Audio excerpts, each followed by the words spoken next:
Hi students, today let us see life skill lesson 14. Now let us see lesson 14. The wooden bowl. The lesson name is wooden bowl. Nobody can do for little children what grandparents do. Grandparents is sort of sprinkle dust over the lives of little children. Said by Alex Halle.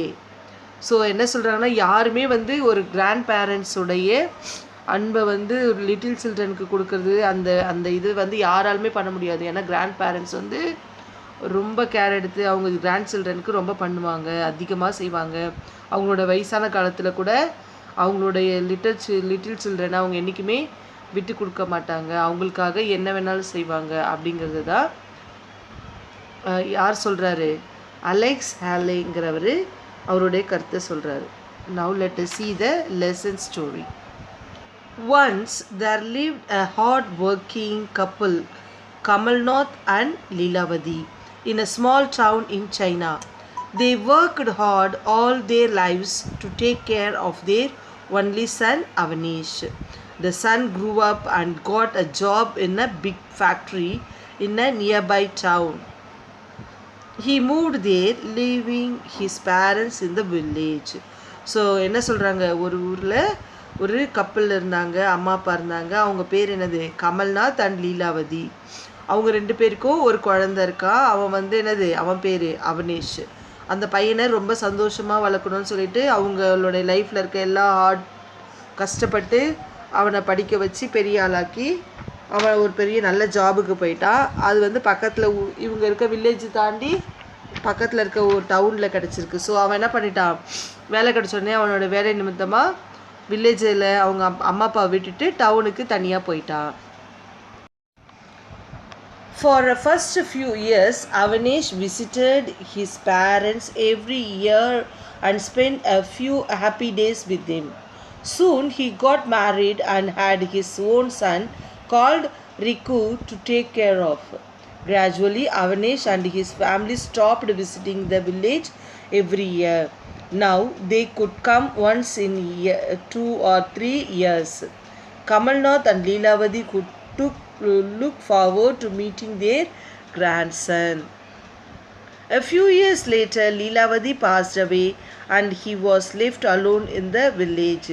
Gradually, he became infirm and was unable to take care of him anymore on the advice of his friends. He decided to move to the town and live with his son. So என்னாச்சுன்னா, அதுக்கப்புறம் அவனேஷ் வந்து என்னாச்சு, அவங்க பேரண்ட்டை every year வந்து பார்த்துட்டு போயிட்டு அவங்க கூட கொஞ்ச நாள் ஸ்பெண்ட் பண்ணிட்டு போனான். அதுக்கப்புறம் அவனுக்கு மேரேஜ் ஆன பிற்பாடு அவன் என்ன ஆகிட்டான், அவனுக்கு ஒரு குழந்தை பிறந்துச்சு. அந்த பையன் பேர் ரிக்கு. அவங்க ரிக்குவை ரொம்ப டேக் கேர் பண்ணிக்கிட்டாங்க. அவனேஷ் கொஞ்சம் கொஞ்சமாக அவங்க ஃபேமிலி வந்து அவங்க அம்மா அப்பாவை பார்க்குறது என்ன பண்ணிட்டாங்க, அவாய்ட் பண்ண ஆரம்பிச்சிட்டாங்க. ஸோ அவனேஷ் வந்து வருஷத்துக்கு 3 வருஷத்துக்கு ஒரு முறை, 2 வருஷத்துக்கு ஒரு முறை அந்த மாதிரி தான் வந்து அவங்க அம்மா அப்பாவை பார்த்தாங்க.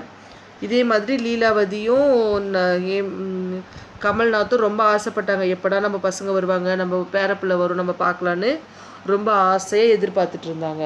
ஆனால் கொஞ்சம் வருஷங்களுக்கு அப்புறம் லீலாவதி, அவங்க அம்மா இருக்காங்க இல்லையா, அவனேஷோடைய அம்மா லீலாவதி, அவங்க பாஸ்ட் அவே, ஷீ டைடு, அவங்க இறந்துட்டாங்க. இறந்த பிற்பாடு கமல்நாத் மட்டும் தனியாக ஊரில் கஷ்டப்பட்டுட்டு இருந்தார். அப்போ அவங்க ஃப்ரெண்ட்ஸ் எல்லாம் என்ன சொல்கிறாங்க, நீங்கள் எதுக்கு தனியாக இங்கே கஷ்டப்படுறீங்க, உங்கள் பையன் ஊரில் இருக்கா இல்லையா, அவன் கூட போய் இருக்கலாம்ல அப்படி சொல்லிட்டு அவருக்கு அட்வைஸ் பண்ணுறாங்க. So when Kamalnath moved in with his son and his family, he was in for a rude shock. Either his son nor his daughter-in-law had any time for him. They worked all the day and were too busy to even talk to him at night. So அவர் அங்கே போன பிற்பாடு அவங்க பையனும் சரி அவங்க மருமகளும் சரி அவங்கக்கிட்ட பேசுறதுக்கு எந்த டைமும் இல்லை. எப்போவுமே ரூடாக அவங்களோட வேலையை பார்த்துட்டு இருந்தாங்க, ரொம்ப பிஸியாக இருந்தாங்க. நைட்டில் கூட அவர்கிட்ட பேசாமல் இருந்தாங்க. ஸோ அவர் வந்து ரொம்ப தனிமையாக ஃபீல் பண்ணார். The family ate together at their dining table, but the old man's shaky hands and falling sight made eating difficult for him. The old man's son and daughter-in-law soon became irritated and cleaning the mess he made after every meal. We must do something about father, said Avanesh. I have had enough of his spilling food and noisy eating. So they set up a small table in the corner of the room for the old man. The man had to eat there alone while the rest of the family enjoyed their meals at the old dining table.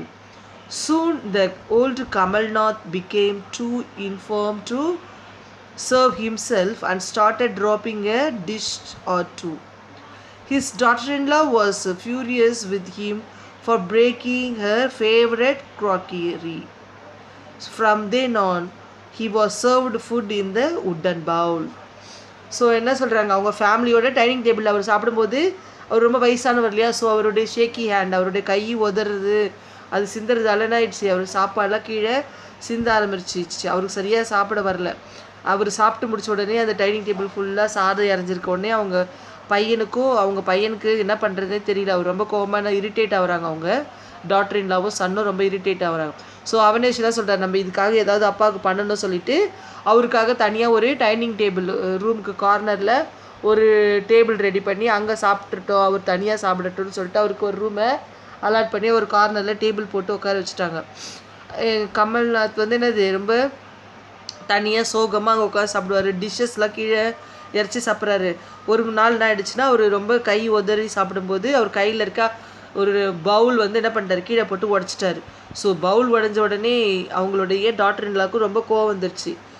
இவர் வந்து எவ்வளோ என்னோடய ஃபேவரட்டான பவுலை போய் உடச்சிட்டாரு அப்படின்னோடனே அதனால என்ன பண்ணாங்க அவங்க, ஸோ இவர் கை உதறதால இவரால் எதுவும் வச்சுருக்க முடியாது, இவருக்கு இனிமேல் என்ன பண்ணோம், உட்டன் பவுலில் சர்வ் பண்ண சொல்லிட்டு அதுக்கப்புறம் அவருக்கு சாப்பாடு எல்லாமே உட்டன் பவுலில் தான் கொடுக்க ஆரம்பித்தாங்க. Sometimes Avanesh and his wife noticed tears in the old man's eyes as he ate alone every day, but they still made him eat alone. Their 4-year-old son watched all this in silence. One evening before dinner, Avanesh and his wife noticed his son Riku playing with pieces of wood on the floor. He asked the child, "What are you making?" The boy replied, "Oh, I am making a bowl for you and Mama to eat your food from when you become old like Grandpa." The words so struck the parents that they were speechless. That evening, Avanesh took his old father's hand and gently led him back to the family table. For the rest of his life, he ate every meal with the family. And from then on, not an unkind word was uttered in the house. The young child, in his own way, he had taught his parents a big lesson. So என்னாச்சு, அவர் தனியாக அவங்க அப்பா சாப்பிட்டுட்டு இருக்கார் இல்லையா, கமல்நாத், அவர் தனியாக சாப்பிட்டுட்டு ரொம்ப கவலைப்படுறாரு. அந்த மாதிரி ஒரு நாள் என்னாச்சு, இதெல்லாம் பார்த்துட்டு இருந்தா அவங்க பையன் என்ன பண்ணா, ஒரு நாள் ஒரு என்ன பண்ணா, ஒரு கட்டையை வச்சு உட்டெல்லாம் விளையாண்டுட்டு இருக்கான். அதை பார்த்துட்டு அவங்க பேரண்ட் கேட்குறாங்க, என்ன பண்ணிகிட்ருக்க நீ, ஏதோ உட்டில் செஞ்சிட்ருக்கியே, என்ன செய்கிற அப்படி கேட்குறாங்க. உடனே அவன் என்ன சொல்கிறான், நான் வந்து ஒரு பவுல் செய்கிறேன்ப்பா, எதுக்குன்னா நீங்கள் வயசான பிற்பாடு நான் உங்களுக்கு கொடுக்கணும்ல, அதனால தான் அது செய்கிறேன் அப்படி சொல்லிட்டு அவன் சொல்கிறான். அதை கேட்ட உடனே அவங்க அம்மாவுக்கும் அவங்க அப்பாவுக்கும் ரொம்ப ஷேம் ஆகிடுச்சு, அசிங்கமாயிடுச்சு.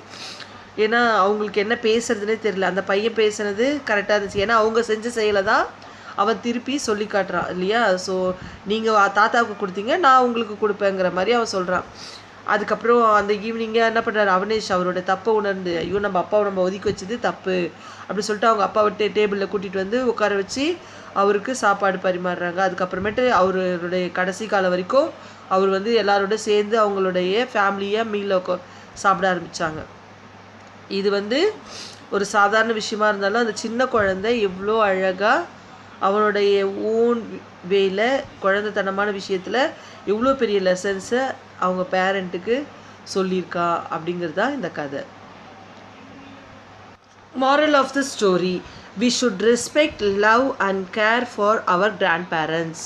நம்ம வந்து எப்போவுமே என்ன பண்ணோம், நம்மளுடைய கிராண்ட் பேரண்ட்ஸ்க்கு ரெஸ்பெக்ட், லவ் அண்ட் கேர் கண்டிப்பாக கொடுக்கணும். அவங்கள மதிக்கணும், அவங்கள அன்பு செய்யணும், அவங்கள பத்திரமா பார்த்துக்கணும். இது வந்து ஒவ்வொருத்தருடைய கடமை. அவங்க வயசான காலத்தில் அவங்கள என்ன பண்ணக்கூடாது, தனியாக விடுறதோ இல்லை உனக்கு எதுவும் தெரியல அப்படிங்கிற ஒதுக்கி விடுறதோ அந்த மாதிரி எதுவும் பண்ணக்கூடாது. நம்ம என்ன பண்ணணும், அவங்களுக்கு அவங்க வயசான காலத்தில் அவங்களுக்கு கொடுக்க வேண்டிய மதிப்பு, அன்பு, பாசம், அரவணைப்பு எல்லாமே நம்ம பண்ணணும். அதுதான் இந்த லெசனுடைய moral. So students, I have complete the lesson here. Study well and understand the lesson. Thank you, children.